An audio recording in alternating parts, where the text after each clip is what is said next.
وما أوتيتم من شيء فمتاع الحياة الدنيا وما عند الله خير وأبقى للذين آمنوا وعلى ربهم يتوكلون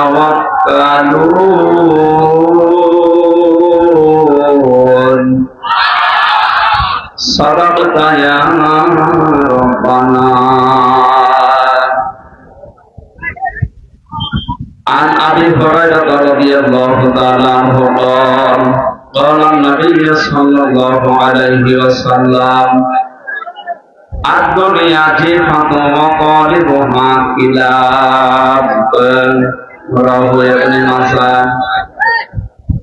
وقال تعالى في شان حبيبه وما زادهم إلا إيمانا وتسليما. اللهم صل على محمد وآله وصحبه وبارك وسلم. الحمد لله.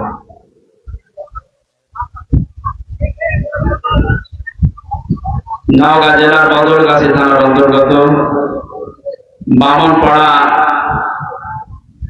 যুব সমাজের উদ্যোগে ঐতিহাসিক তাফসীর ও কোরআন মাহফিল 11তম এটা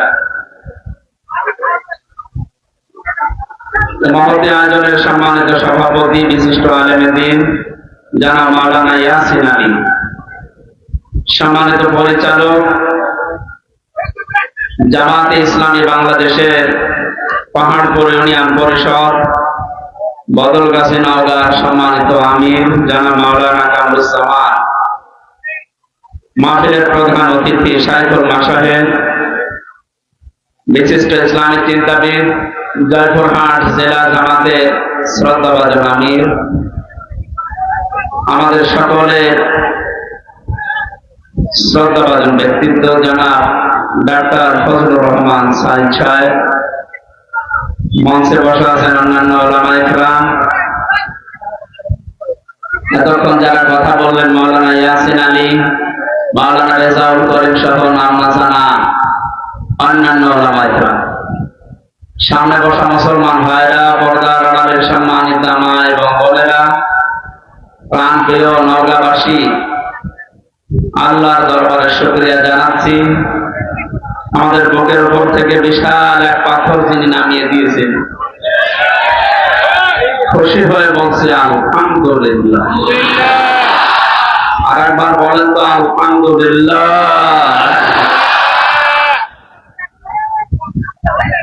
কে আমরা কথা শুরু করেন, আমি বন্ধ করে দেব।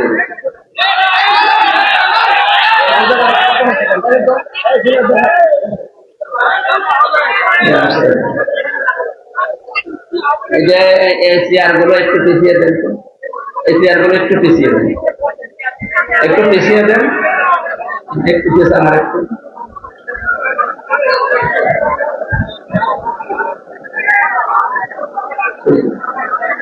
স্টেজে যারা দাঁড়িয়ে আছেন দয়া করে বসেন। এখানে দাঁড়িয়ে আছেন কি বসেন না কেন, দয়া করে বসেন। ঠিক আছে, কথা বন্ধ করে, আমরা 1 ঘন্টা মাত্র কথা বলবো, একটু কথা বন্ধ করে।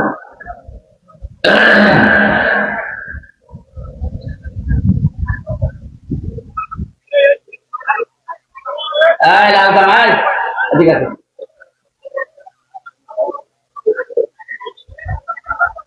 কথা বন্ধ করে ইশারায় করবেন, যদি খুব জরুরি হয়। কথা বলা যাবে না, হয় ফাস্তামিউ লাহু ওয়া আনসিতু, কোরআন শুনতে হলে চুপ থাকা লাগে আর শোনা লাগে, সুতরাং কথা বলা যাবে না ভাই। অন্য যা করেন ইশারা করেন।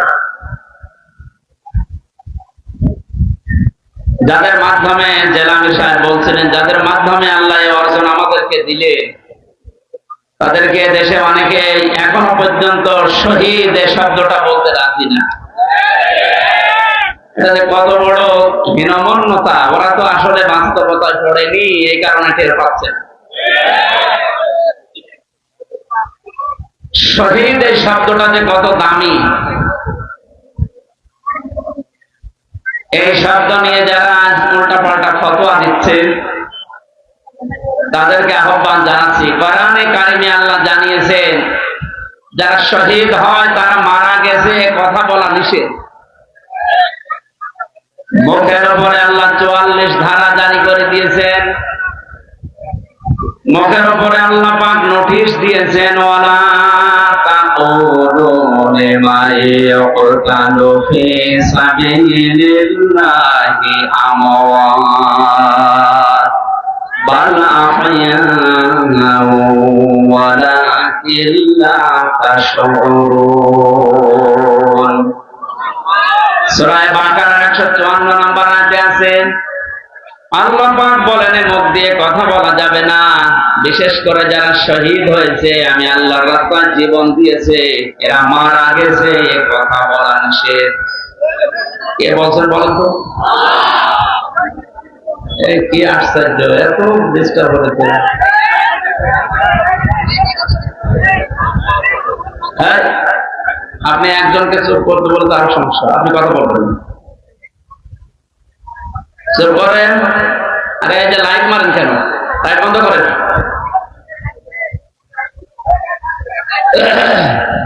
এটা কোন বিভাগে?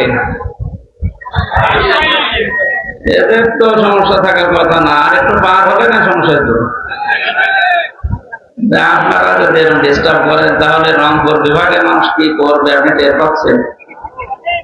এই কারণে অন্তত বিভাগের বদনাম যেন না হয়, রংপুর বিভাগের একটা বদনাম তারা যেন ছড়িয়েছে, কিন্তু ওরা সহজ সরল।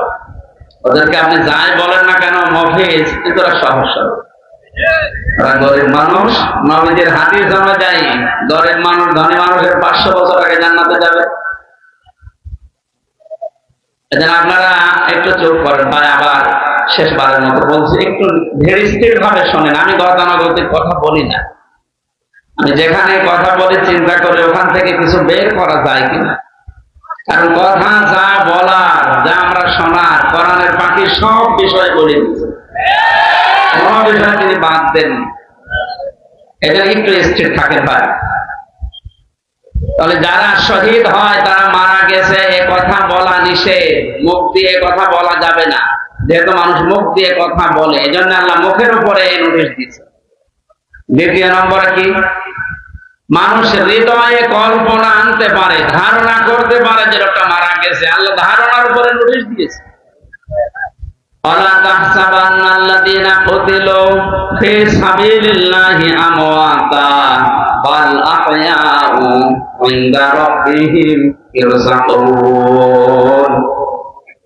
সূরা আলে ইমরানের 169 নম্বর আয়াতে আছে আল্লাহ পাক বলেন ধারণাও করবি না, যারা শাহাদাত বরণ করে এরা মারা গেছে এ ধারণাও করা যাবে না, বরং তারা জীবিত এবং এই মানুষগুলো আল্লাহর কাছ থেকে রিজিক পায়। বলেন সুবহানাল্লাহ। কি করেন কি আপনি? আপনাকে কেউ কিছু পেয়েছে?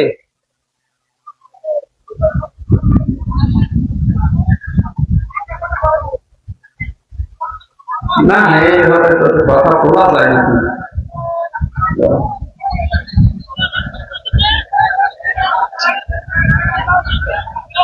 সুবহানাল্লাহ আলহামদুলিল্লাহ লা ইলাহা ইল্লাল্লাহ। সুবহানাল্লাহ আলহামদুলিল্লাহ লা ইলাহা ইল্লাল্লাহ লা ইলাহা ইল্লাল্লাহ মুহাম্মাদুর রাসূলুল্লাহ। আমার ভাইরা,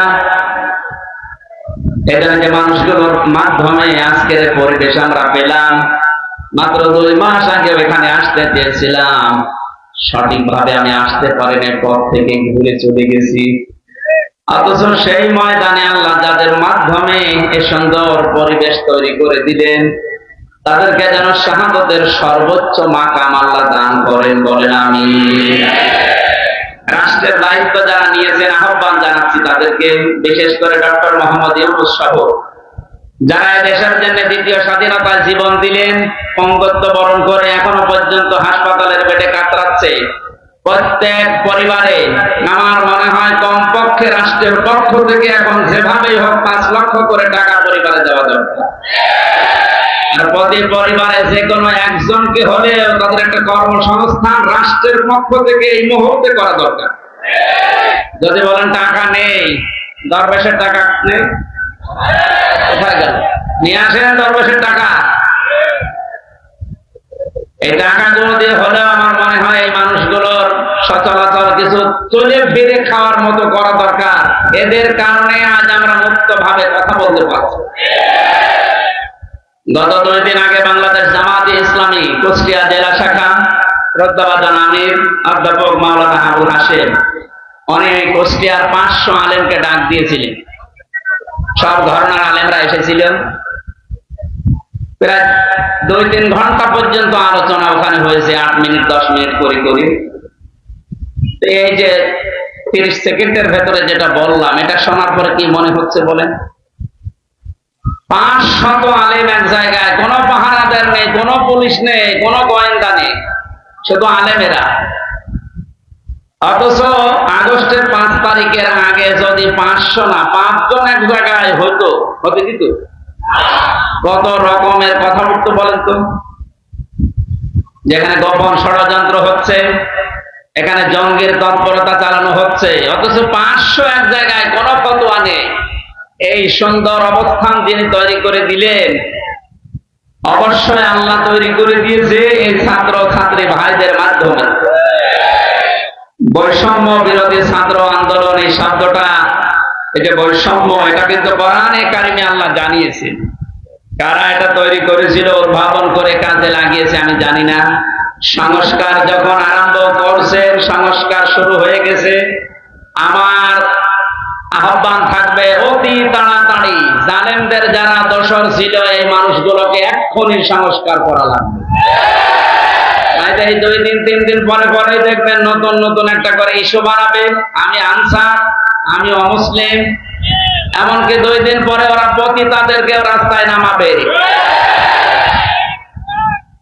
জালেমদেরকে ঘৃণা করে শুধু আমি, আল্লাহ আল্লাহ এত বেশি ঘৃণা করেন জালেমদেরকে। ইন্নামাস সাবিলু আলাল্লাযিনা ইয়াযলিমুনান নাস ওয়া ইয়াবগুনা ফিল আরদি বিগাইরিল হক উলাইকা লাহুম আযাবুন আলীম। সূরা শূরা 25 নম্বর পারা, 6 নম্বর পৃষ্ঠা, 12 নম্বর লাইনের 42 নম্বর আয়াত। সেই জিলালিল কোরআনে আছে, তাফসীর পড়া করতে গেলে সময় লাগাচ্ছি। আল্লাহ বলেন, হে নবী, আমি আল্লাহ নিজে মামলা দেব জালেমদের বিরুদ্ধে, যারা মানুষ হয়ে মানুষের উপরে জুলুম করেছিল। এখানে ইয়াজলিমুনান নাস আছে, ইয়াজলিমুনাল মুসলিমুনা নেই। যে যারা মুসলমানের উপরে জুলুম করেছে, মানুষ হয়ে মানুষের উপরে যারা জুলুম করলেন, আপনি হামজার মামলার আসামি না, আপনি আল্লাহর মামলার আসামি। শোকের সংবাদ দিচ্ছি একটা, না এখন মনে হয় বলা ঠিক হবে না, দরকার না, না না এরা এটা আমার নিজের ব্যাপার, এখন কালকে বলবো। কালকে আসলে আমাদের গায়ের মানটা কাজ না বলা নিষেধ আছে, আমি বলে ফেলেছি। চুপ করেন, বেশি বলছেন না। বলছে গতকালকে, আগামীকাল বলবো, আগামীকাল বলবো। আমি আগে পাবো তো, এখন পেয়েছি কিন্তু এখনো 100 ভাগ। কালকে বলবো না, সমস্যা আছে। আমার ভাইরা, আমি আয়াত দিয়ে যেটা বের করতে পেরেছি, পৃথিবীর মানুষ যদি আপনাকে মামলা দিত, এই যে আমার বিরুদ্ধে মামলা দিয়েছিল রাষ্ট্র, শেষ হয়ে গেল, বের হয়ে আসলাম, হয়তো কষ্ট দিয়েছে 3 বছর মতো, কিয়ামতের ময়দানে আল্লাহ পাক নিজে মামলা দায়ের করবে, অথচ নিজে তিনি বিচারপতি, নিজে বিচারপতি, নিজে রায় দেবেন, নিজেই যদি মামলার বাদী হয়, এই বিবাদী যিনি বলেন তো কি অবস্থা তার হবে। এই জন্য জালেম, এদের বিরুদ্ধে পৃথিবীর মানুষের মামলা না, আপনার বিরুদ্ধে আল্লাহর মামলা। আল্লাহ নিজে কেস, যতটুকু বিশ্বাস আমি নিজে থেকে দেখেছি আয়না ঘরের মাটির নিচে, বাস্তবতা যা মনে হচ্ছে, 18 কোটি মানুষ যদি এই জালেমদের সাথে মাফ করে দেয় দয়া করে। ব্যারিস্টার আরমানের বউ কখনো মাফ করবেন? কারণ আপনি তো ওই জায়গায় ছিলেন না, উনি নিজে বাস্তবতা টের পেয়েছেন। যতদিন পর্যন্ত আয়না ঘরের সাথে সম্পৃক্ত মানুষগুলো ব্যারিস্টার আরমানের কাছে, আমান আজমির কাছে মাপ নাও, যদি কেউ জালেমের পক্ষ নিয়ে মাঝে মাঝে ইস্যু তৈরি করার জন্য, আপা কোনো ঘাবড়াবেন না, আমরা নরম হয়ে যাই, এরকম কথাবার্তা বলে নিজেদেরকে যারা শক্ত করতে চাচ্ছেন, আপনিও আল্লাহর মামলার আসামি। এদের ব্যাখ্যায় হাদিস পেয়েছি, আল্লাহর নবী জানিয়েছেন কিয়ামতে আমার হাতে হাউজে কাউসার পান করা ছাড়া কেউ জান্নাতে যেতে পারবে না। কিন্তু দুনিয়ায় যারা জালেম ছিল আর জালেমের দোসর ছিল, এদের জন্য কাউসারের পানি হারাম। আপনি এখন টের পাচ্ছেন কথা কত দূর গেল। এরপরও যদি কেউ জালেমের পক্ষে ছাপায় গায়, আমার মনে হয় ওর বিবেক মরে গেছে, ওর বিবেকের উপরে উপরে প্রসার করছে। কলব মরে যায় কখন? কোরআনে কারীম জানিয়েছে, লাহুম কুলুবুন লা ইয়াফকাহুনা বিহা ওয়া লাহুম আ'য়ুনুন লা ইউবসিরুনা বিহা ওয়া লাহুম আযানুন লা ইয়াসমাউনা বিহা। করে থাকে এই মানুষগুলোকে আমি আল্লাহ জাহান্নামে দেব, এই জন্য বানিয়েছি। অথচ বাংলাদেশের দিকে তাকানে, তিনটা ইন্দ্রিয় শক্তি কাজে লাগাচ্ছে না এরকম মানুষ বেশি। যদিও দিন পাল্টাচ্ছে, এখন অনেকে এখন এগুলো কাজে লাগাচ্ছে, যে না আর কতদিন বোবা হয়ে থাকবো, বিবেকটা কাজে লাগানো দরকার। আমার সামনে 5 তারিখে 14 জন মানুষকে বিনা কারণে বিনা উস্কানিতে মেরেছে। বাংলাদেশ জামাত ইসলামের যিনি কেন্দ্রীয় আমির, ভরসা আল্লাহর প্রতি।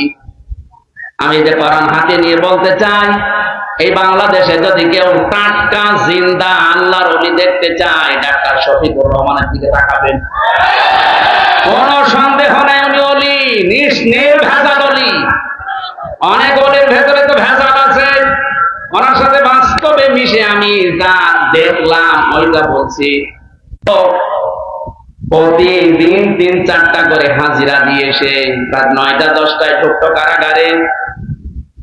আমরা তো এমনিতেই দুর্বল মানুষ, তারপরও ঘুমিয়েছে তার 9টা, 9:30, 10টার ভেতরে। আর উনি কিছু জিকির করে দরুদ পড়ার পরে সেজদা দিত। এক একটা সেজদায় প্রায় 45 মিনিট, 1 ঘন্টা 1.5 ঘন্টা শেষ।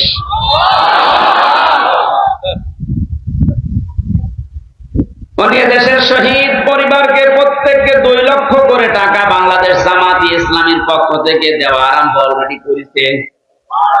রবিবারের দিন যাবে কুষ্টিয়াতে, 30 লক্ষ টাকা উনি বলেছে আপনারা এক জায়গায় করেন জেলা জামাতকে, যে আমি এগুলো যে এই পরিবারের 15 জন শহীদ দিয়ে আসবো 2 লাখ করে। এদেশের আরো তো অন্যান্য রাজনৈতিক দল আছেন, সবাই যদি আজ এগিয়ে আসতেন এবং যারা জুলুম করে টাকা পয়সাগুলো কামাই করেছে, এই টাকাগুলো যদি এখন সব ফিরিয়ে নিয়ে এসে এই মানুষগুলোকে দিতেন, স্বাধীনতার আসল সুখ পাওয়া যেত। এজন্য আহ্বান জানাচ্ছি, ইসলামী আন্দোলন একামতে দিনের দায়িত্ব পালন করতে গিয়ে এই কঠিন পরিস্থিতিতে যারা শহীদদের পাশে দাঁড়াচ্ছে, মুক্তভাবে কথা বলা, মুক্তভাবে চলাফেরা করার সুযোগ যাদের মাধ্যমে আল্লাহ করে দিলেন, আপনি যদি এখন তাদের গুরুত্ব না দেন, তাহলে নিয়ামতের না শুকরিয়া হবে। অথচ কোরআন জানাচ্ছে, লাইন শাকারতুম লাযিদান্নাকুম, নিয়ামতের যদি শুকরিয়া আদায় করো, আল্লাহ নিয়ামত বাড়িয়ে দেবে। আর যদি নিয়ামতের গুরুত্ব না দাও, না শুকরি করো, কুফরি করো, আল্লাহ বলেন আমিন। যারা জুলুম করেছেন তারা এখন কোন পর্যায়ে আছেন আপনি টের পেলেন? তারা হামজার মামলার আসামি না, ওরা সরাসরি আল্লাহর কেসে মামলার আসামি। 2 নাম্বার শব্দটা তো আরো মারাত্মক। এবার বাস্তবের সাথে মিলান, দেখবেন মিলবে। ওয়ায়াবুনা ফিল আরদি বিগাইরিল হক, যারা এই পৃথিবীকে অশান্ত করার জন্য এই দুনিয়াকে অশান্ত করার জন্য, বিশৃঙ্খল পরিবেশ তৈরি করার জন্য যারা মাঝে মাঝে বিদ্রোহ করে, কি কাজ? আমি তো আনসারের কোনো কাজ খুঁজে পাই না। কয়েকদিন আগের রিপোর্ট, বাংলাদেশে 40,000 আনসার নিয়োগ হয়েছে, তার 33,000 হচ্ছে সব গোপালগঞ্জে। 64টা জেলার এক জেলায় যদি 33,000 নেওয়া লাগে 40,000-এর ভেতরে, আমরা কি ঘাস কাটছি? ওরা এমনি নেমেছে। এত অধিকার আদায় করার জন্য মাঠে নামার শর্তে 15 বছর কোথায় ছিলেন?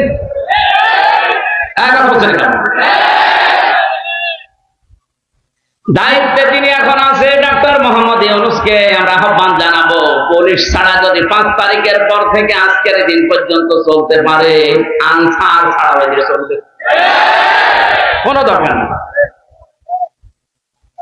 ওইটা দিয়ে যখন কাজ হচ্ছে না, ওরা কিন্তু সামনে আর একটা জিনিস নিয়ে আসতেছে, ডাক্তারদেরকে। যে ডাক্তাররা, ডাক্তার নামে শুধু ছিল নাম, এই মানুষগুলোকে এখন সামনে নিয়ে আসার চেষ্টা আছে। এইটা হালে পানি আসবে না, কারণ দেশের ছাত্র সমাজ এখনো ঘুমিয়ে যায়নি। এরপরও দেখবেন যখন হবে না, তখন ওরা গার্মেন্টস এর মানুষগুলোকে কাজে লাগাবে, কারণ ওদের কাছ থেকে গোপন কথাগুলো আমরা আগে জেনে ফেলছি। গোপনে গোপনে উপর থেকে সাহস পায় যে আপা ঘাবড়াবেন না, আপনি ঘাবড়ালে আমরা নরম হয়ে যায়। এরকম বহু আছে, সব আগে থেকে বলে যায় যে সামনে ডাক্তারদের নামাবে রাস্তায়, এরপরে গার্মেন্টস শ্রমিকদেরকে। এটাও যদি না হয়, দরকার হয় গোয়ালন্দ ঘাটের প্রতি তাদেরকে নামাবে। যারা এদের সাহায্য করার জন্য, এই বিশৃঙ্খল পরিবেশ তৈরি করার জন্য যারা বিদ্রোহ করছেন, আপনিও আল্লাহর মামলার আসামি। এটা তো আমি বানালাম। সূরা সূরার 25 নম্বর পারার 42 নম্বর আয়াত, যেটা আমি আয়াত পারা পৃষ্ঠা সব বলি। এরপরও কারো অবিশ্বাস হলে আপনি কোরআন শরীফ নিয়ে তাফসীর এখানে নিয়ে আসে, আমি দেখি। মানে নিজেও পড়াশোনা করবেন না, আবার হামজা বলবে আপনি মানবেনও না। আপনি কি হয়েছেন কি? এখানকে 5 তারিখের আগে বাংলাদেশ এখন আছে, এখন 29 তারিখ। আপনি টের পাচ্ছেন? আবেগে লাফাবেন না। আহ্বান জানাচ্ছি, যখন সংস্কার আরম্ভ হয়েছে এই দেশে, আমার মনে হয় যাদের কারণে এই দেশের সবচেয়ে বড় বড় জুলুমগুলো সংগঠিত হয়েছিল, তাদের নামের তালিকা করে এলাকায় এলাকায় তার টাঙিয়ে দেওয়া দরকার। তার দোকান থেকে শুরু করে সব জায়গায় ওদের নামের তালিকা টাঙিয়ে দিন। ভবিষ্যতে কোন জালেম যেন এই দেশে আর মাথা উঁচু করে দাঁড়াতে না পারে।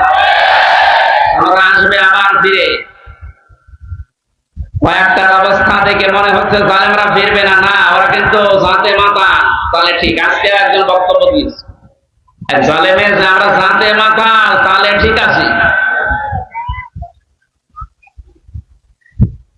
তাই জন্য জয়পুরহাট এবং নওগাঁবাসী আপনাদেরকে আমি আহ্বান জানাচ্ছি। আমি রাজনৈতিক ভাবে একটা দলের সাপোর্ট করি, ভালোবাসি, সাহায্য করি, কিন্তু এখানে কথা বলার জন্য আমি রাজনৈতিক পরিচয় নিয়ে আসলে, আমি দাওয়াত নিয়ে এসেছি। কোরআনে কারিমের সঠিকটা আমি তুলে ধরবো, আপনাকে মেনে নেওয়া লাগবে। আর যদি বলেন না ভুল হচ্ছে, তাহলে আপনি নিয়ে এসে বসিয়ে রাখবেন, রাখেন। তো সঠিক যদি বলি, ওইটা মানা লাগবে। এই যে বৈষম্য, কোরআনে কারিমে আল্লাহ কোন বৈষম্য রাখেননি, রেখেছেন। এই কথায় আছে সূরা নিসা 5 নম্বর পারার 10 নম্বর পৃষ্ঠার 3 নম্বর লাইনের 82 নম্বর আয়াত, আফালা ইয়াতাদাব্বারুনাল কুরআন ওয়ালাউ কানা মিন ইনদি গায়রিল্লাহি লাওয়াজাদু ফীহি ইখতিলাফান কাসীরা।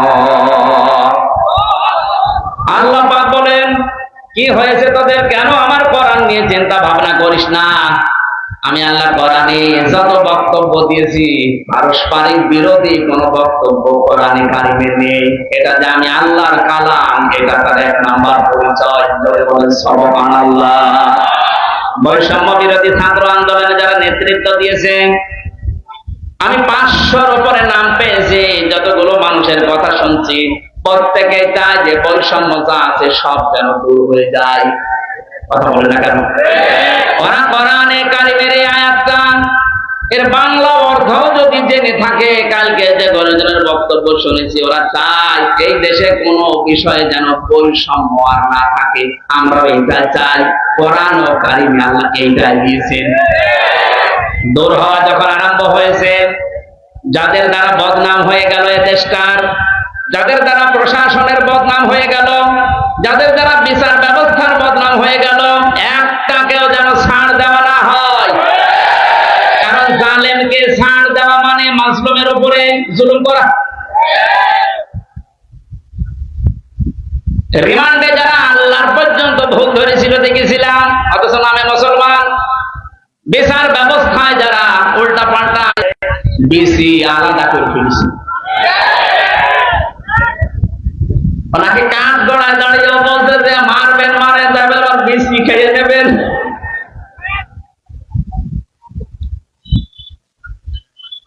প্রত্যেকটা দিক এবং বিভাগের দিকে তাকান। বিচার ব্যবস্থা, প্রশাসন, ব্যবসা, চিকিৎসা, শিক্ষা, যতগুলো বিভাগ আছে এই দেশে, এই সমস্ত জায়গাতে যারা ধ্বংস করার জন্য, জাতিকে একেবারে নিঃস্ব করার জন্য, চরিত্রহীন করার জন্য যারা যারা চেষ্টা চালিয়েছে, একটাকেও ছাড় দিলে হবে না, প্রত্যেকটা দেওয়া লাগবে।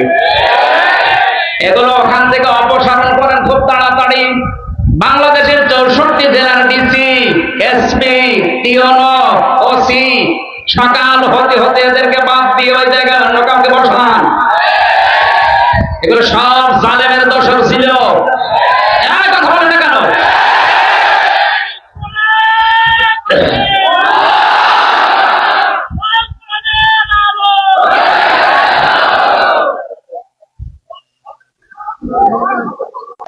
ধারণাও করবেন না। এটা কোরআন দিয়ে আল্লাহ নিষেধ করে দিয়েছেন 1500 বছর আগে। যারা এগুলো করছেন এখনো পর্যন্ত আপনি ঘরের ভেতরে আছেন, আপনিও থামেন। যদি ওই লোকটা ঠিক কয়েকদিন আগে লোকটা মা বসেছে যে আমার ভুল হয়ে গেছে, আমি কেমন যেন বলে ফেলেছিলাম। মুক্তিযোদ্ধা এর নাম নিয়ে, এ আবেগ নিয়ে খেলা করার জন্য যে মানুষগুলো এতদিন পর্যন্ত জাতিকে উল্টা পাল্টা বুঝিয়েছে, এ শব্দ দিয়ে এখন আর জাতিকে বোঝানো সম্ভব না। কারণ পাকিস্তানেরাও বলছে আমি কে, তুমি কে, ওরাও। বাংলাদেশ বলছে কেন? কারণ আমরা তো বলেছি রাজাকার। আহ্বান জানাবে এরকম উল্টা পাল্টা ধারণা মুখ দিয়ে তো কথা বলবেনও না, করবেন। সুতরাং তারা এনে দিলেন আল্লাহ এই আবাবিল পাখির মতো। আল্লাহ রাব্বুল আলামিন এদের পরিবার এবং যারা অসুস্থ হয়ে এখনো পর্যন্ত প্রায় 750 উপরে এখন হাসপাতালে, আমার কুষ্টিয়াতে এখন প্রায় 23 জন হাসপাতালে পড়ে আছে। আল্লাহ এদেরকে শেফায়ে কামেলা আজেলা নসিব করুন, বলেন আমিন। দরুদ আর সালাম পাঠ করছে আমাদের নবী, যাকে আল্লাহ নাম ধরে ডাক দিয়েছেন। কোরআন শরীফের ভেতরে বিশ্ব নবীকে আল্লাহ ডাক দিয়েছেন 56 বার। মেন নাম আমি পেয়েছি নবীজির 7টা। কয়টা? আপনি ঘুমাচ্ছেন? আমি এমনি বলছি না, এই কথার একটা শিক্ষা আছে এই জন্য। কারণ এই আরেকটা ষড়যন্ত্র শুরু হচ্ছে কিছু মানুষের দ্বারা, আমি ওইটা যেন নিরসন হয় এই কারণে এই শব্দটা বলছি। এদিকে তাকান, নবীজিকে আল্লাহ কোরআনে ডাক দিয়েছেন 7টা নামে, বিশেষ করে তার ভেতরে 1 নম্বরে ডাক দিয়েছেন ইয়াসিন। ইয়া হরফে নেদা, ইয়া মানে হে, সিন মানে সাজ্জিদ। এই শব্দটা নিয়ে মুফাসসিরিন ইকরাম বিশেষ করে তাফসীরে সিন মানে সাজ্জিদুল মুরসালিন। সুতরাং আল্লাহর ঘোষণা দেওয়া নেতা এই দুনিয়ায় একজন, তার নাম মুহাম্মাদুর। এবার আসেন তো শব্দের ব্যাখ্যা যায়। আল্লাহ যে নিজে ডাক দিলেন ইয়াসিন, হে নেতা। কিসের নেতা? সাইয়্যিদুল আলামিন, জগৎ সমূহের নেতা। শুধুমাত্র বাংলাদেশ না, শুধুমাত্র ভারত, ইন্ডিয়া, পাকিস্তান না, এ দুনিয়ায় এখন 228টা রাষ্ট্র আছে। আপনি যেখানেই বাস করেন, এগুলো একটা গ্রহের ভেতরে পৃথিবী নামক এরকম ওই সমস্ত জায়গা আল্লাহর সৃষ্টি আছে। সেখানে আল্লাহর বিধিবিধান নাজিল হচ্ছে। কেউ যদি মঙ্গল গ্রহে চলে যেয়ে বাস করতে চায়, যেহেতু আলামিন বহু বছর, এই হিসাবে মঙ্গল গ্রহে বসবাসকারী লোকটাকে ও মুহাম্মদ রাসূলুল্লাহর আদর্শ মানা লাগবে, মাস্ট বি। কেউ যদি চাঁদের দেশে বাস করে যে আমি তো পৃথিবীতে নেই, আমি চাঁদে আছি, ওখানেও আপনাকে মুহাম্মদ রাসূলুল্লাহকে নেতা মানা লাগবে, আদর্শ মানা লাগবে। এই কথাটা যদি শুধু দুনিয়ায় শেষ হয়ে যেত আমি বলতাম না, এটা আখিরাতের সাথে রিলেটেড, এটা খেয়াল করেন। কিয়ামতের ময়দানে আল্লাহ যখন বিচারের জন্য মানুষকে ডাকবেন, দলে দলে ডাকবেন, পালে পালে ডাকবেন, অকুল্লুহুম আতিহি ইয়াউমাল কিয়ামাতি ফারদা। সূরা মরিয়মের 95 নম্বর আয়াত। আল্লাহ পাক বলেন কিয়ামতে প্রতিটি মানুষকে আমি ডাক দেব শ্রেণ একা একা। কয়জন করবে? এটা বিচারের প্রথম সিস্টেম। এদেশে যেমন 4 প্রকার বিচারের রায় হয়, সিএমএম কোর্টে হয় জয়পুরহাটে, জজ কোর্টে হয় জয়পুরহাটে, হাইকোর্ট আর এই বাংলাদেশের 64 জেলাতে নেই, এটা আছে শুধুমাত্র রাজধানী ঢাকাতে।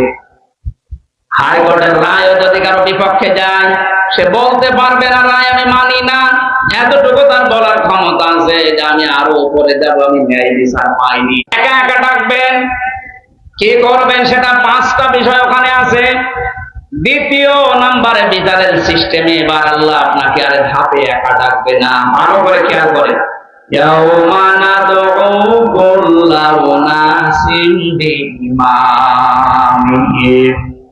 সূরা বানী ইসরাঈল 15 নম্বর পারা 8 নম্বর পৃষ্ঠা 3 নম্বর লাইনের 72 নম্বর আয়াতের প্রথম অংশে আছে। আল্লাহ পাক বলেন কিয়ামতের ময়দানে আল্লাহ এবার প্রতিটি মানুষকে ডাক দেবে তার নেতার সাথে। এটাকে আমি বানালাম, কথা বলেন। এবার আপনাকে আল্লাহ ডাক দেবে আপনার নেতার সাথে, আপনি যাকে মেনে চলতেন। এবার আপনি নিজেই বলেন তো, আগে নেতা, এরপরে আপনি যাকে মেনে চলতেন দুনিয়ায়, এ লোকটার যে চরিত্র, একে যদি আল্লাহ দেখে আপনাকে মাফ করার মতো কায়দা আছে? বলছেন না, তো এখনই ধরা খাবে। এই জন্য তো বলছে এটা দুনিয়ার বিষয় না, শুধু আখিরাতের সাথে রিলেটেড সম্পর্ক।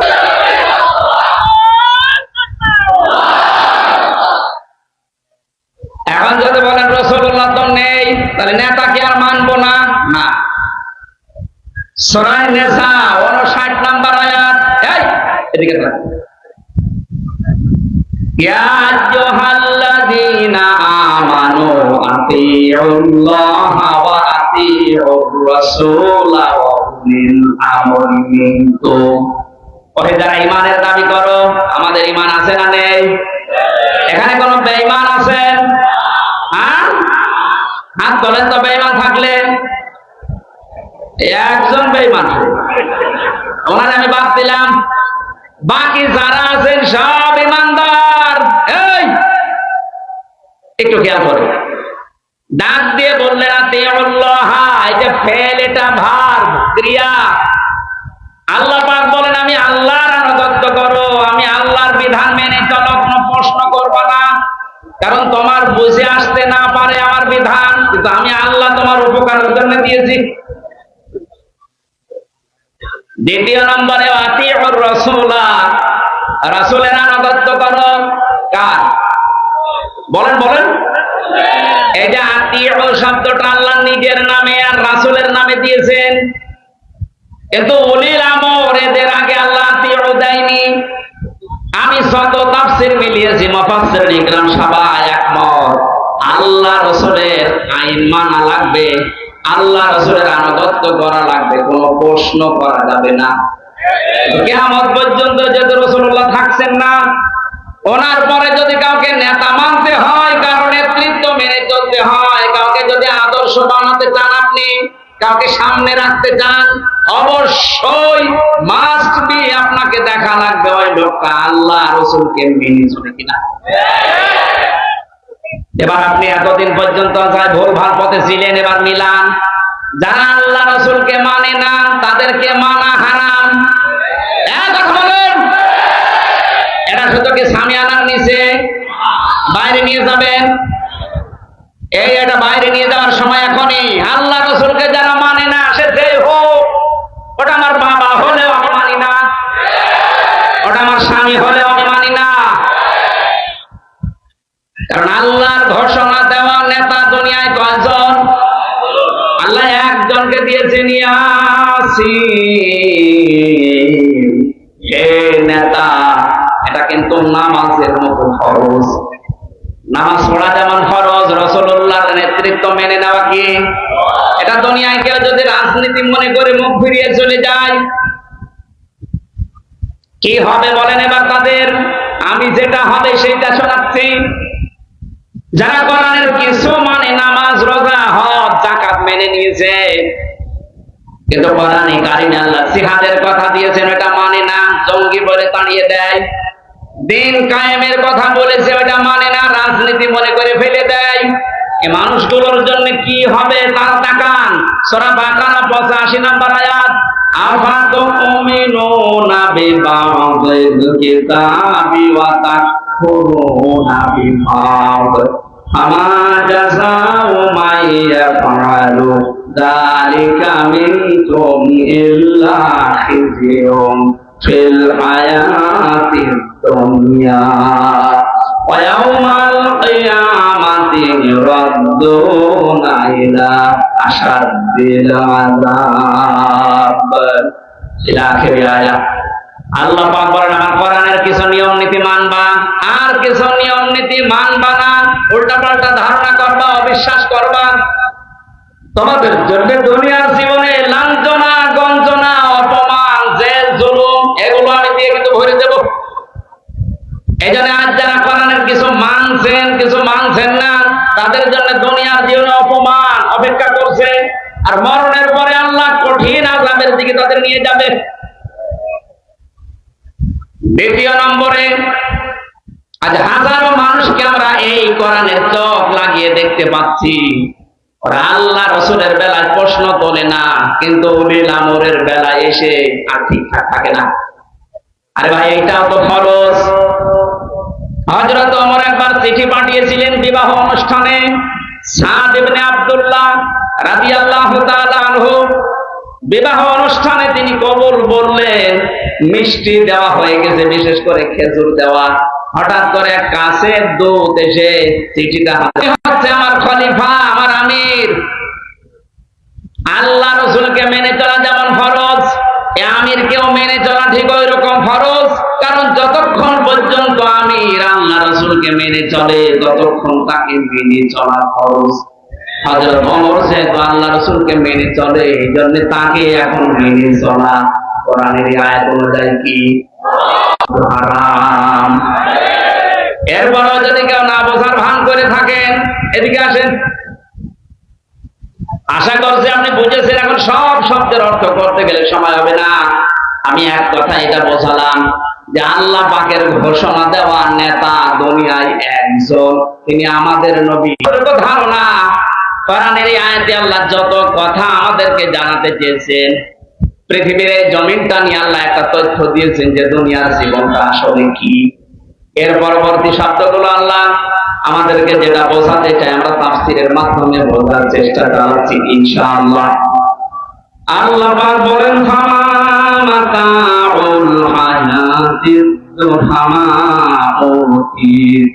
মিন শাইইন ফামাতাউল হায়াতিদ দুনিয়া। অনগাবাসী খায়ার উত্তম হবে লিল্লাযিনা আমানু, যারা ঈমান আনে, ওয়া আলা রাব্বিহিম ইয়াতাওয়াক্কালুন, এবং যারা ভরসা করে তাদের রবের প্রতি। জোরে বলেন সুবহানাল্লাহ।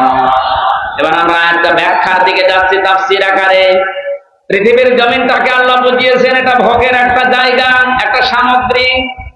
এই বস্তুটা আল্লাহ দুনিয়াতে মানুষকে দিয়েছেন, কিন্তু পৃথিবীর মূল্য যদি আল্লাহর কাছে থাকতো, আল্লাহ এই পৃথিবীকে কাফেরদের এক ঢোক পানিও তিনি পান করতে দিতেন না। তাফসীরে ইবনে কাসিরে আমি আয়াতের ব্যাখ্যায় পড়েছি, যে মানুষটার জীবনে যত বেশি দুনিয়াকে ছাড় দেওয়া ছেড়ে দেওয়ার অভ্যাস তৈরি হবে, আখিরাত তার কাছে তত বেশি উত্তম এবং স্থায়ী মনে হবে। আমরা যেহেতু ওই পরিমাণ ঈমান, ওই পরিমাণ তাওয়াক্কুল, ওই পরিমাণ বিশ্বাস এখনো আনতে পারি নাই, এই জন্য পৃথিবী আমাদের কাছে অনেকের বড় মনে হচ্ছে। এই জন্য তো অনেকেই এখন আস্তে আস্তে, এই জন্য আমরা এখানে যেন ধোঁকায় পড়ে না থাকি। আসল সফলতা বিফলতা মানুষের কিন্তু এখন না, আসল সফলতা হচ্ছে মরণের পরে আল্লাহ যদি মাফ করে তাকে জান্নাত দেয়, এটা আসল সফলতা। আর দুনিয়ার সফলতা কি? ফামান যুহজিহা আনিন নার ওয়া উদখিলাল জান্নাতা ফাকাদ ফাজ ওয়াল হায়াতুদ দুনিয়া ইল্লা মাতাউল গুরুর। সূরা আল-ইমরান 185 নম্বর আয়াতের শেষের দিকে আছে, আল্লাহ পাক বলেন ওই লোকটার জীবন তো সফলতার দিকে যাচ্ছে, ওই লোকটার জীবন তো সফলতার দিকে যাচ্ছে যে আস্তে আস্তে জাহান্নামের কাজগুলো ছেড়ে দেয় আর জান্নাতের কাজের দিকে এগিয়ে যায়। এখন আপনি নিজের দিকে তাকিয়ে বলেন, আপনার জীবন সফলতার দিকে যাচ্ছে না বিফল হচ্ছে? জাহান্নামের কাজগুলো আপনি আস্তে আস্তে ছেড়ে দেবেন। যে কাজ করলে জাহান্নামে যাওয়া লাগে ওগুলো আস্তে আস্তে ছাড়বেন। যে কাজ করলে জান্নাতে যাওয়া যায় ওই কাজগুলো আস্তে আস্তে করবেন। আল্লাহ শেষের দিকে জানিয়েছেন, পৃথিবীর মানুষেরা দুনিয়ার জীবনটা কিন্তু খেল তামাশা ধোঁকা ছাড়া কিছু না। যাদের জন্য যাই করছো এগুলো সব ধোঁকা। যদি প্রমাণ পেতে চাও একটু পরীক্ষা করে দেখো। এই মাতাউল গুরুরের ভেতরে পৃথিবীর সব কিছু আছে। আপনার মা বাবা আছে, এটা ধোঁকা। বলতে পারেন মা বাবার জন্য দুনিয়া আসলে এটা ধোঁকা, মানে হ্যাঁ ধোঁকা। কোন স্বার্থে যদি তাদের আঘাত লাগে দেখবেন ওইটা উল্টিয়ে যাবে। আপনার স্ত্রী, এটা ধোঁকা। এই ধোঁকার পেছনে থেকে আমার আখিরাত যেটা, এটা যেন আমি নষ্ট না করি। এদের সাথে সম্পর্ক থাকবে আমার অতটুকু যতটুকু আমার আল্লাহ আমাকে জানিয়েছে। আমাকে রিমান্ডে নেওয়ার সময় যে হিন্দু অফিসারটা ছিল, এই লোকটা আমাকে বলছিল, হুজুর আমি মিশনে গিয়েছিলাম একটা মুসলিম দেশে, ওখানে এক হোটেলে খাবার খেতাম 2 বছর।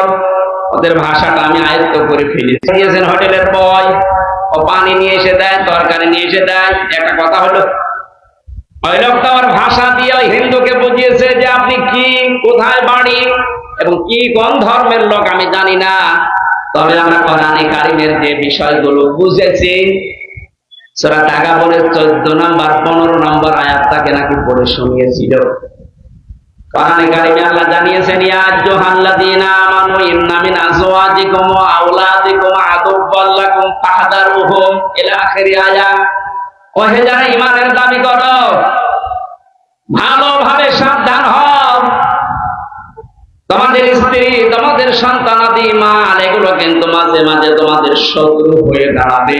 এদের ব্যাপারে সতর্ক থাকো। আমার এই সন্তানটা জন্ম দেওয়া, একে দিনের শিক্ষা দেওয়া, এর একটা সুন্দর অর্থবোধক নাম রাখা, এর একটা সৎ পাত্রী থেকে পাত্রস্থ করা, এবং এই ছেলেটার একটা কর্মজীবন যায় সেটা তৈরি করে দেওয়া। হবার পরে একটা সুন্দর অর্থবোধক নাম দিয়েছি, ওরে দিন মানতে যতটুকু লাগে ওই পরিমাণ জ্ঞান ও শিক্ষা অর্জন করেছে। 3 নম্বর ওটা জায়গা দেখে আমি জায়েজ জায়গা দেখে বিবাহ সাধু দিয়েছি। 4 নম্বরে ওর একটা হালাল কর্মজীবন দরকার ছিল। যেহেতু আমার ওই পরিমাণ সেরকম ক্যাপাসিটি নেই, এই জন্য আমি আমার নিজের জায়গা ওকে হালাল পয়সা হতে পারি না। ওরা কোরআনে কারিমকে যেভাবে বুঝেছে, আমল করেছে, আমাদের দেশে আমরা যদি সবাই এইভাবে চিন্তা ভাবনা করতাম, আমাদের দেশটাও পরিচ্ছন্ন হয়ে যেত। বাবা মা বড় ভাই যারা আছে এরা মনে করে আমার এই ভাইকে, আমার এই ছেলেকে মেয়েকে এমন চেয়ারে তুলে দেওয়া লাগবে, যোগ্যতা থাকে থাক, না থাকে না থাক। যার ফার্স্ট ক্লাস ফার্স্ট ছিল, যার যোগ্যতা ছিল, তার টাকা নেই, এই জন্য চেয়ারে দেওয়া হয়নি। টাকা 20 লাখ 50 লাখ দিয়ে এই যে আল্লাহর ওলি দীপু মনি বিভিন্ন বিশ্ববিদ্যালয়ের ভিসি নিয়োগ দেওয়ার জন্য 2 কোটি টাকা করে হালাল মনে করে ফিস, আর বিভিন্ন কলেজের মাদ্রাসার এই সমস্ত জায়গায় জনগণ পিটিয়ে ফেলত। কার জন্য কি করেছিলেন আপনি বলেন? কিচ্ছু সাথে নিতে পারছেন না। যতগুলো মামলা হত্যা আপনার নামে, এখন যদি সঠিকভাবে ইনসাফ ভিত্তিক রায় তো হবে আশা করছি, রায় যদি হয় সারা জীবন জেলের ভেতরে থাকা লাগবে, কোনো উপকারে আসবে না টাকা। পৃথিবীর জমিনটা ধোঁকা, আমরা জানি ধোঁকায় আবার না পড়ি। আমরা যারা আখিরাতকে গুরুত্ব দেই, সামনে আমাদের বিশাল একটা জীবন পড়ে আছে, এটা যত বেশি গুরুত্ব দেবেন আপনি দেখবেন এই পৃথিবীর জমিনটা আপনার কাছে সহজ মনে হবে। কোন টেনশন চিন্তা আপনার ভেতরে ঠাঁই পাবে না। জামাত ইসলামের আমিনের নাম বলছি কারণ আমি দেখেছি, এই কারণে এত বড় কঠিন বিপদ চলছিল ওই সময়। ওনার ছেলেও জেলে, ওনার স্ত্রী অসুস্থ, ওনার লক্ষ লক্ষ যারা নিজের কর্মী সহকর্মী তারা সব পালিয়ে বেড়াচ্ছে, জেলখানায় ভর্তি। এমন কঠিন মুহূর্তে কোনো টেনশন, কোনো চাপ, চিন্তার রেখা শরীরের ভেতরে এসে আর ভেতরে নেই। ওনাকে বললাম, স্যার আপনি তো কথা বলেন না, একটা মোবাইল তৈরি করে নিয়ে আসা যায়, এখানে বিভিন্ন কায়দায় নিয়ে এসে দেয়। আমার বলছে, হামজা মোবাইল দিয়ে কি করবো? বললাম, আপনার সন্তান জেলে, আপনার স্ত্রী অসুস্থ, আমরা শুনেছি আপনার নিজের সহকর্মী সহযোদ্ধা যারা, তারা হাজার হাজার জেলে, অনেকে পালিয়ে বেড়াচ্ছে, একটু সান্ত্বনা দেন বাড়িতে। আমার যে কথা বললো, ওনার কথা শোনার পরে আমার এই আয়াতটা মনে হয়েছে। আমার বলছে, হামজা তাদেরকে বাইরে রেখে এসেছি, ওদের জন্য আমার আল্লাহ যথেষ্ট। এরকম কঠিন মুহূর্তে কথা বের হওয়া যেমন তেমন ইমানের কাজ না। কত বড় বড় আলেম দেখেছি আমি কেন্দ্রে মরে যাই, অথচ কান্না কাটি তো দূরের কথা, এই কথা আমার শুনিয়েছে, তখনই বুঝেছি ওনার মান কত উপরে। আল্লাহ পাক বলেন, ওয়া ইনদাল্লাহি খায়রু ওয়া আবকা। আমি আল্লাহর কাছে কিন্তু তোমাদের জন্য স্থায়ী এবং উত্তম এই বিষয় দুইটাই আমি রেখে দিয়েছি। দুনিয়ার জীবনকে যত ছাড় দিতে পারবা, আখিরাত তত বড় করে তোমার নজরে আমি দেখাবো। আমার তো মনে হচ্ছে ওই মানুষগুলোকে আল্লাহ এই আয়াত এবং আয়াতের বাস্তবতা ফেরেশতা দিয়ে দেখাচ্ছে।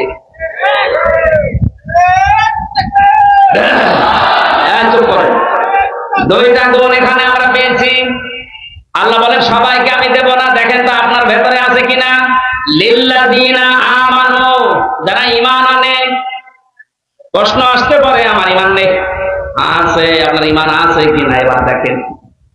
রাসূলুল্লাহ ১৫০০ বছর আগে জানিয়েছে, ইদা সাররাতকা হাসানাতুকা ওয়া সাআতকা সাইয়্যাতুকা ফাআনতা মুমিন। মুসলিম শরীফের হাদিস।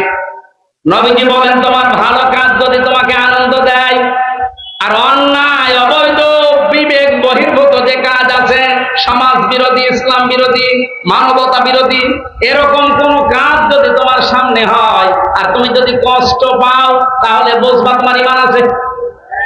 ও বাংলার মুসলমানেরা, আজ যাদের ঈমানদার মনে করেন 14 বার হজ করেছে, মাথায় পট্টি দিয়ে থাকে, বিশাল ঈমানদার, তাহাজ্জুদ ছাড়ে না, যায় নামাজ খোঁজে, ঘুম থেকে উঠে কোরআন শরীফ খোঁজে, আপনি তাকান তো ভালো কাজ তাদের কাছে ভালো লেগেছে না? তাফসীর মাহফিল গুলো ভালো কাজ না খারাপ কাজ? এইটা তারা 44 ধারা জারি করে করে বন্ধ করে দিয়েছে। আর অন্যায় কাজ দেখলে যাদের কাছে খারাপ লাগে না, আয়না ঘরের দৃশ্য তো সে নিজে জানতো যে এটা আমি বানিয়েছি, এটা কেমন। এটা জানার পরেও যে মানুষগুলোর কোনোদিন আফসোস হয়নি, দুঃখ লাগেনি। এই 8 বছরের ভেতরে একবার একটু জানানো যেত না ব্যারিস্টার আরমানের? তারপর কাছে একটু গোপনেও তো বলা যেত যে চিন্তা করবেন আপনার স্বামী আছে। কত বড় মানবতা বিরোধী অপরাধ এটা টের পাচ্ছেন। এত বড় কঠিন অবস্থা যাওয়ার পরে তার মনের ভেতরে কোনো প্রতিক্রিয়া নেই, তাহলে হাদিস অনুযায়ী তাদের ঈমান থাকে কি করে? ঈমান যাদের নেই, বাংলায় বলি তারা বেঈমান। বেঈমান মারা গেলে জানাজা আছে, কবর আছে, দোয়া করা জায়েজ আছে। ঈমান তো আছে তার যার কাছে ভালো কাজ করলে আনন্দ লাগবে, সে যেই হোক, অন্যায় দেখলেই তার খারাপ লাগবে, কষ্ট লাগবে। অথচ এই হাদিসের দুইটা পয়েন্ট আমরা পুরো উঠিয়ে ফেলেছি। যাদের কাছে খারাপ কাজগুলো কষ্ট দেয় না, ভালো কাজগুলো আনন্দ দেয় না, তারা আজ বড় বড় ইমানদার হয়ে বসেছিল। এই যে দরবেশ মাসে কয়েকবার নাকি, আজকে পড়লাম কয়েকবার রিমান্ডেও নিজে স্বীকার করেছে, আমরা মাসে কয়েকবার ওই জায়গায় যে মদের আড্ডায় বসিয়ে মদ খাতাম। আপনার এই মুখের উপরে ছিল এটা কি? এই দাড়িটা মেকি দাঁড়িয়ে, এই জন্যই তো দাড়ি কেটে পালাচ্ছিল। এটা মানুষকে ধোঁকা দিয়ে বোকা বানানোর দাড়ি। আল্লাহ পাক অপমান এমন কায়দায় করেছে, এখন তো লজ্জায় মরে যাওয়ার কথা। ওয়ালা রাব্বিহিম ইয়াতাওয়াক্কালুন, তারা ভরসা করে আল্লাহর প্রতি। এই যে দুইটা গুণ, ঈমান এবং ভরসা, আমি তো বাস্তব ওয়াজ করছি এই কারণে, কারণ এটা আমি নিজে দেখে এসেছি। মীর কাসেম আলী শহীদ, এই বাংলাদেশে যদি মনে হয় 100 জন ম্যাগনেট থাকে, তার ভেতরে তিনি 1 নাম্বার। লক্ষ লক্ষ মানুষের কর্মসংস্থান তৈরি করে দিয়েছে। হারাম কর্মজীবন না হালাল? অনেকে তো হারাম কর্মজীবন তৈরি করেছে। এক কারারক্ষী এসে আমার একদিন বলছিল, হামজা ভাই, শহীদ মীর কাসেম আলী এই লোকটার যেদিন ফাঁসি হবে, মাত্র 3 ঘন্টা আগে ওনারে বললাম আপনি প্রস্তুতি নেন। আমার বলছে কারারক্ষী ভাই, এখন 3 ঘন্টা বাকি আছে, আমি 2 ঘন্টা ঘুমিয়ে গেলাম, তুমি আমারে ডাক দিও। কারারক্ষী বলছে দেখলাম ঠিক ঘুমিয়ে গেল। 2 ঘন্টা পরে ডাকলাম, ওঠার পরে গোসল করে ওযু করে চা বানালেন কারেন্টের শর্ট দিয়ে। আমাকে বলছে চা খান, আমি বললাম না। উনি নিজে চা খেয়ে নামাজ শেষ করার পরে বলছে জল্লাদ শাহজাহানকে ডাক দে, আমি প্রস্তুত হয়ে গেছি, মনে হয় শ্বশুর বাড়ি যাবে। কারণ আমার বলছে হুজুর 2 ঘন্টা পরে 3 ঘন্টা পরে যার ফাঁসি, তার ছেলে ব্যারিস্টার আরমান গুম হয়ে আছে, তার স্ত্রী অসুস্থ, তার দলের লোক হাজার হাজার ছেলে পালিয়ে বেড়াচ্ছে। তার এই কঠিন অবস্থায় ঘুম আসলো কি করে আমার বুঝে আসে না আজ পর্যন্ত। আমি বললাম আপনার বুঝে আসে না, কিন্তু আমি বুঝেছি। কোরআনে কারীম জানিয়েছে ইন্নাল্লাযীনা ক্বালু রাব্বুনাল্লাহ, যারা বলে আমাদের রব আল্লাহ, সুম্মা ইসতাকামু, এর উপরে টিকে থাকে, তাতানাজ্জালু আলাইহিমুল মালায়েকা, আল্লাহ নিজে তাদের বিপদে আপদে ফেরেশতা নাযিল করে সাহায্য করে। ফেরেশতা নাযিল হয়ে কি করে? আল্লাহ তাখাফু, ভয় পাবেন না, ওয়ালা তাহজানু, কোনো চিন্তা করবেন না। কিসের ভয়, কিসের চিন্তা? আমার তো মনে হচ্ছিল শহীদ মীর কাসেম আলীর কানের কাছে ফেরেশতা সেই কথা বলেছিল যে চিন্তা করবেন না ছেলের জন্য, আপনার হাজার হাজার সহকর্মী আছে, কারো জন্য কোনো চিন্তা নেই, এগুলোর দায়িত্ব আল্লাহ সব নিয়েছে। এইটা উনি শুনেছিলেন, এরপরে ওনার ঘুম এসেছে, না তো ঘুম আসার কথা না। আপনি চিন্তা করতে পারেন যে 3 ঘন্টা পরে ফাঁসি, তার 2 ঘন্টা ঘুম আসলো কি করে? আমার 3 বছরের ভেতরে যে কত ঘুমের পড়ে লেগেছে আমি নিজেও জানি না। তাও তো আমার আশা ছিল যে আমি তো যাবো তো 5 বছর 10 বছর পরে। আর ওনার কি অবস্থা? 3 ঘন্টা পরে জীবন প্রদীপ নিভে যাবে, মানুষের সামনে ওনার মরা লাগবে, অথচ 2 ঘন্টা নিশ্চিন্তায় নির্ভাবনায় ঘুমিয়েছি। কত বড় ভরসা থাকলে আল্লাহর উপরে, কত বড় তাওয়াক্কুল থাকলে এই অবস্থার সৃষ্টি হয়। আহ্বান জানাচ্ছি এরকম জীবন গঠন করেন। আল্লাহ পাক বলেন ওয়ালা তাহিনু ওয়ালা তাহজানু, আল্লাহ তাখাফু ওয়ালা তাহজানু ওয়া আনতুমুল, আল্লাহ তাখাফু ওয়ালা তাহজানু আল্লাতী কুনতুম তুআদুন। ফেরেশতারা ওই সময় এসে বিপদে বলে ভয় পাবেন না, চিন্তা করবেন না, সবগুলোর দায়িত্ব তো আল্লাহ নিয়েছে। এমনকি ওই যে জান্নাতের সুসংবাদ গ্রহণ করেন যার ওয়াদা আল্লাহ করেছিলেন, আল্লাহর কসম ওনার বিশ্বাস আর গায়কদের বক্তব্য শোনার পরে কোরআনের আয়াতের সাথে মিলিয়ে আমি বলতে পারি উনি অবশ্যই ফেরেশতার কাছে গিয়েছিলেন। জান্নাতও দেখতে পেয়েছিলেন, নাই তো ওই অবস্থায় ওনার এগিয়ে যাওয়ার কথা ছিল না। যে লোকটা সবচাইতে উঁচা লম্বা ছিল জেলখানায়, এই যে সালাউদ্দিন কাদের চৌধুরী, ওনাকেও নিয়ে যাওয়ার সময় ইতস্তত বোধ করেছিলেন, কারারক্ষে বলছিল ওর দায়িত্ব আমি ছিলাম। মরার জন্য তো কেউ রাজি হয় না, কিন্তু যে কয়জনের নাম আমি বলছি মানুষগুলো আগে থেকে রেডি হয়ে নতুন জামা কাপড় পরে মানে রেডি, যে শ্বশুর বাড়ি যাবে এখন। ওরা যদি কিছু না দেখবে, কেন এই মানুষগুলো তাড়াতাড়ি ময়দানে মঞ্চে যেতে রাজি বলেন? এখানে দুনিয়াকে যত তুচ্ছ মনে করবেন, ছাড় দেবেন, ছেড়ে দেওয়ার চেষ্টা চালাবেন, আখিরাত আপনার কাছে আল্লাহ বড় করে দেখাবেন, আপনার ঈমানটা আল্লাহ মজবুত করে দেবে, ভরসা আল্লাহর প্রতি বেড়ে যাবে। আয়াতে যে শিক্ষাটা আল্লাহ আমাদেরকে দিতে চেয়েছেন যে দুনিয়া ছাড়ো, আখিরাত ধরো, আল্লাহ আমাকে সহ যারা এসেছি মেনে চলার তৌফিক দিন বলেন আমিন। আরো কয়েকটা কাজ আমার আল্লাহ এখানে দিচ্ছেন, আল্লাযীনা ইয়াজতানিবুনা কাবাইরাল ইসমি ওয়াল ফাওয়াহিশ ওয়া ইযা মা গাদিবু হুম ইয়াগফিরুন। এ দুনিয়ায় যারা বড় বড় কবিরা গুনাহ থেকে নিজেদেরকে বাঁচিয়ে রাখে, কবিরা গুনাহ ইমাম যাহাবী রাহমাতুল্লাহ আলাইহির কিতাবে পড়েছেন 99টা। সবচেয়ে বড় কবিরা গুনাহ আল্লাহর সাথে শিরিক করা, যেটা করার জন্য রাষ্ট্র ব্যবস্থা উঠে পড়ে লেগেছিল প্রতিবেশীদের কথা মতো। জাতিকে একটা মুশরিক জাতি বানানোর জন্য মোড়ে মোড়ে যা তৈরি করেছিল,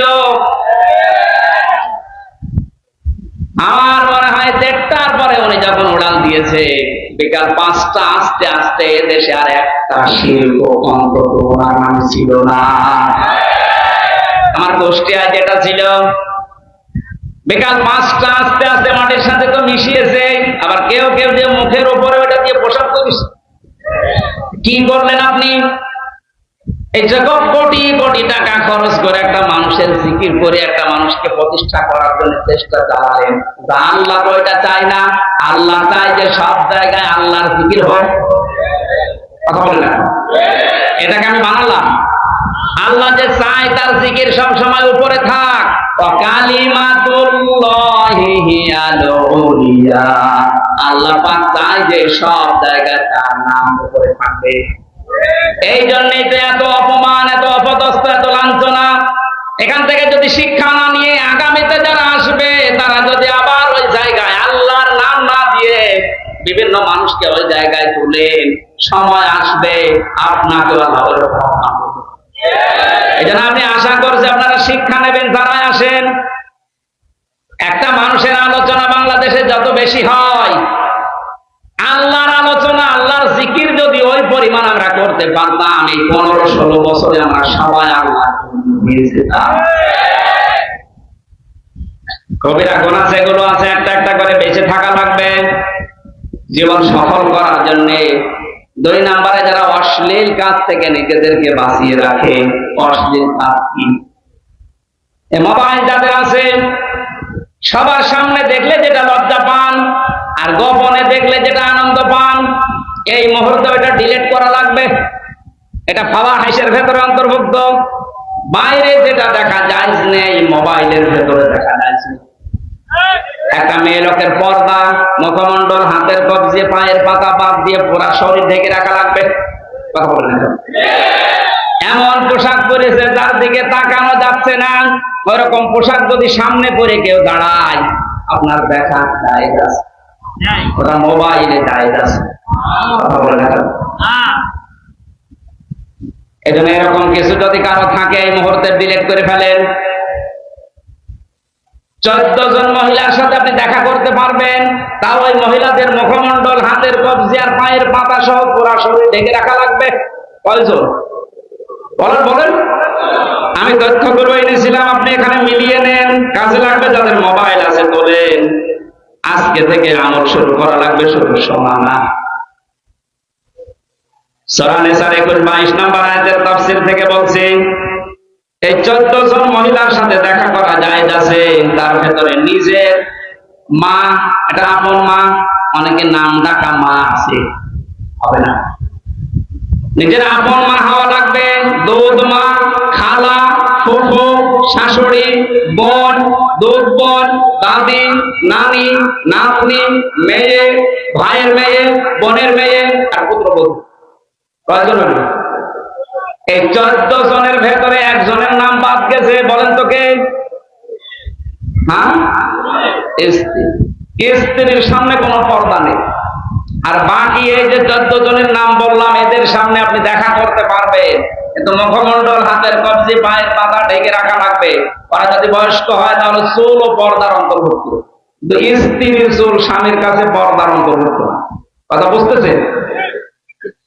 এবার যারা মা বোনেরা এসেছেন, আপনি 14 জন পুরুষের সামনে যেতে পারবেন। পুরুষের পর্দা হচ্ছে ইমাম আবু হানিফা রাহমাতুল্লাহ আলাইহির মত অনুযায়ী একটা পুরুষ নাভি থেকে হাঁটু পর্যন্ত ঢেকে রাখবে। পুরা শরীরে যদি কাপড় না থাকে তাও অসুবিধা নেই, এটা সতর্কতা। 1 নম্বরে নিজের বাবা, দুধ বাবা, মামা, চাচা, শ্বশুর, ভাই, দুধ ভাই, দাদা, নানা, নাতি, ছেলে, ভাইয়ের ছেলে, বোনের ছেলে আর ভাইয়ের জামাই। এর ভেতরে একজন মানুষের নাম বাদ গেছে। হ্যাঁ, স্বামী। স্বামীর সামনে স্ত্রীর কোনো পর্দা নেই, স্ত্রীর সামনে স্বামীর কোনো পর্দা নেই। মা বোন যারা এসেছেন, আশা করছে আপনি পারিবারিক জীবনে এই বিষয়টা মেনে চলবেন। এটা কিন্তু নফল না, এটা ফরজ।